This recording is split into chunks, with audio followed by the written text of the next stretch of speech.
નમસ્કાર દર્શક મિત્રો, વિડીયોની અંદર તમારું સ્વાગત છે। અત્યારે લાઈવ વરસાદ પડી રહ્યો છે। તમે જોઈ શકો છો કે ગુજરાતની અંદર ભારે વરસાદ જોવા મળી રહ્યો છે।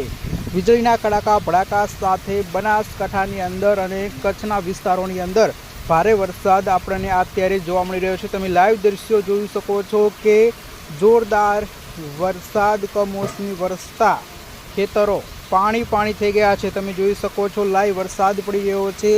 ગુજરાતની અંદર સતત 5 દિવસથી વાતાવરણની અંદર પલટો આવી રહ્યો છે અને સાથે સાથે વરસાદ પડ્યો છે અને વીજળીના કડાકા ભડાકા થઈ રહ્યા છે। તમે અત્યારે લાઈવ દ્રશ્યો જોઈ શકો છો। દર્શક મિત્રો, અત્યારે તમે જોઈ શકો છો કે ભારે વરસાદ રૂપી ઝાપટા પડ્યા છે। તમે જોઈ શકો છો કે ગુજરાતની અંદર અંબાલાલ પટેલની આગાહી 6, 7 અને 8 તારીખની હોવાનું કહેવામાં આવ્યું છે અને ભારે વરસાદ ગુજરાતની અંદર જોવા મળી શકે છે। દર્શક મિત્રો, વિડીયોને લાઇક કરી ચેનલને જરૂરથી સબસ્ક્રાઈબ